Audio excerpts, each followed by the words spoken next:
Morning everyone, আমি দেবজানি আবারও চলে এসেছি তোমাদের সামনে একটু ভিডিও নিই। আজ আর ব্লগের মাধ্যমে দেবো না, শরীরটা একদম ভালো নেই, মুখটা দেখানোর মতন পরিস্থিতিতে নেই, এই কারণেই জাস্ট দেবো না।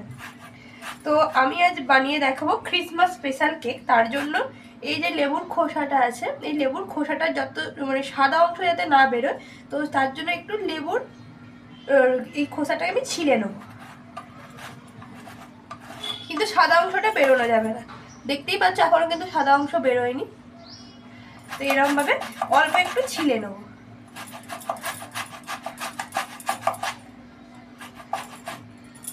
তো দেখো অল্প একটু ছিলে নিয়েছি, এটা এখানেই থাক, এটা আমি কেকের মধ্যে অ্যাড করব। তো এবার এই লেবুটা ছাড়িয়ে আমি একটু অরেঞ্জ জুসটা বার করে নেব।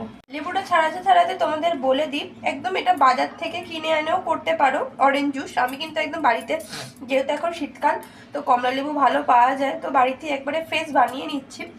আর এইটার আমি যেটা করলাম খোসাটার, এটা বেশি কিন্তু ওটা করা যাবে না। যদি সাদা বেরিয়ে যায়, কমলা লেবুর খোসা থেকে সাদা অংশ বেরিয়ে যায়, তাহলে কিন্তু জিনিসটা তেতো হয়ে যাবে। তো একদম ওপর ওপর একটু নিতে হবে, ঠিক আছে? দেখো লেবুর রসটা বানিয়ে আমি ছেঁকে নিয়েছি, একটু সাদা সাদা ভাব আছে, কোনো সমস্যা নেই, এটা কিন্তু দোকানের প্রিজারভেটিভ লেবুর রসের থেকেও ভালো। তো এবার আমি এটা করব, এখানে কিছু ড্রাই ফ্রুটস নিয়েছি, কাজু, আমন্ড আর 2 রকমের কিশমিশ, টুটি ফুটি থাকে টুটি ফুটিও দিতে পারো। তো এইগুলোকে আমি একটু চপ করে নিয়ে ওই লেবুর রসের মধ্যে ডুবিয়ে রাখবো। কিশমিশগুলো আর আমি কাট করব না, কিশমিশগুলো এমনি এটার মধ্যে ডুবিয়ে রাখবো। এটা 15 থেকে আধ ঘন্টা 1 ঘন্টা পর্যন্ত রাখতে পারো, কিন্তু 15 মিনিট মিনিমাম কিন্তু রাখতে হবে। কাজু আর আমন্ডটা চপ করা হয়ে গেছে, এই লেবুর রসে আমি দিয়ে দিলাম।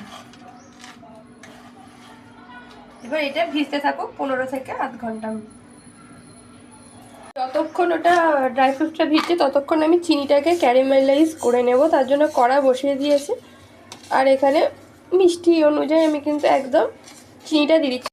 দেখো চিনিটা কিন্তু আস্তে আস্তে গলছে, তো এটাকে একটু নাড়তে থাকতে হবে কি, ঠিক আছে?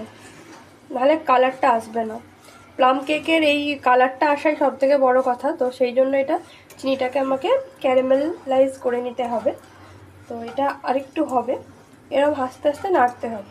যখন পুরো চিনিটা গলে গলে আসবে তখন সামান্য একটু জল দিতে। দেখো চিনির কালারটা কিন্তু চেঞ্জ হতে শুরু করে দিয়েছে।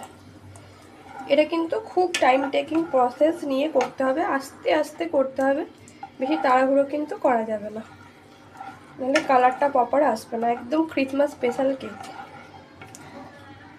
ক্রিসমাস বড়দিন একদম স্পেশাল কেক। তো এবার আমি জলটা অ্যাড করব, নাহলে কিন্তু ধরে যাওয়ার সম্ভাবনা আছে। এবার এটাকে সুন্দরভাবে গলিয়ে নেব। দেখো চিনিটা কিন্তু খুব সুন্দরভাবে হয়ে গেছে ক্যারামেলাইজড, তো কালারটাও চলে এসছে। এবার গ্যাসটা বন্ধ করে এটা রেখে দেবো। এটা কিন্তু কন্টিনিউয়াস খুন্তিটা নাড়তে নাড়তে এটা বানাতে হবে। এবার আমি যেটা করব সেটা হচ্ছে, একটা টিন নিয়ে নিয়েছি, এটাতে মতন 1/2 কাপ মতন বাটার দিয়ে দিলাম, আর সাথে ক্যারামেলাইজ করে যে চিনিটা রেখেছিলাম, যে সুগারটা, সেটাকে দিয়ে খুব সুন্দরভাবে আমি এটাকে ফেটিয়ে নেব। তো চিনি আর বাটারটা খুব সুন্দরভাবে আমি মিক্সড করে নিয়েছি। এবার যেই কাপের 1/2 কাপ বাটার দিয়েছিলাম, সেই কাপেরই মেপে 1 কাপ আমি ময়দা দিয়ে দিলাম। এবার ময়দাটাকেও এটার সাথে খুব সুন্দরভাবে মেশাবো। আর কি কি দিই সেটা দেখাচ্ছি। এটাতে একটু দুধ লাগবে, দুধ অ্যাড করি অল্প অল্প করে।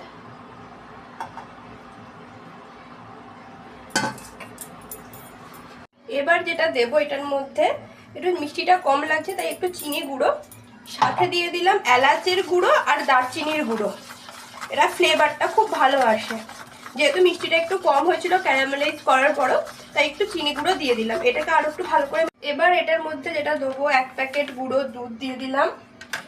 এবার দেব 1 চামচের 4 ভাগের 1 ভাগ বেকিং পাউডার দিয়ে দিলাম, বেকিং সোডা দিলাম এটা, আর 1/2 চামচ দিয়ে দিলাম বেকিং পাউডার। এবার এটাকে খুব সুন্দরভাবে মেশাবো। আর সাথে দেবো যেই লেবুর খোসাটা আমি রেখেছিলাম, লেবুর খোসা দিয়ে এটা গ্রাইন্ড করে সেটাও দিয়ে দিলাম। এবার এটাকে খুব সুন্দরভাবে মেশাবো। সাথে দিয়ে দেবো এবার যেই ড্রাই ফ্রুটস আর অরেঞ্জ জুসটা একদম করে রেখেছিলাম, পুরোটাই দিয়ে দেবো। দিয়ে দিলাম।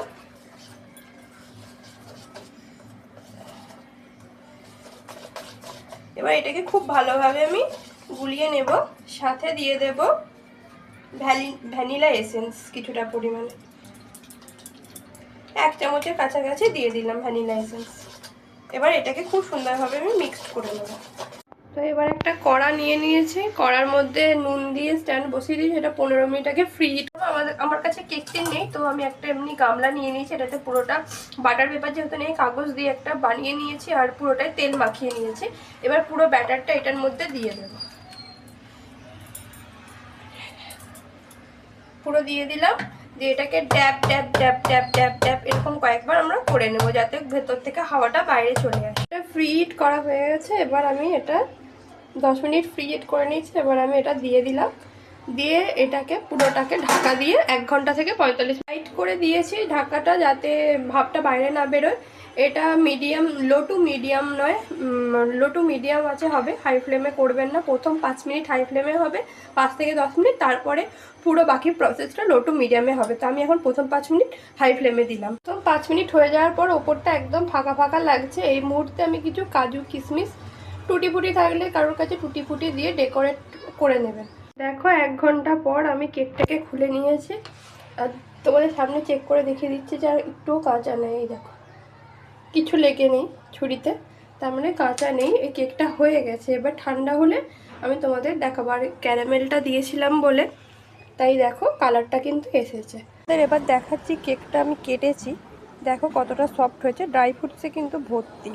টুটি ফুটি থাকলে আরও একটু ভালো হতো। এইভাবে একবার কেকটা বানিয়ে খেও, আশা করছি তোমাদের ভালো লাগবে। ভালো লাগলে জানো কী করতে হবে, লাইক কমেন্ট শেয়ার আর সাবস্ক্রাইব। আমার পাশে থেকো, আমার সাথে থেকো, তোমরা সুস্থ থেকো। পরবর্তী ভিডিওতে আবারও দেখা হচ্ছে। এরমভাবে কিন্তু একবার কেকটা বানিয়ে খেও।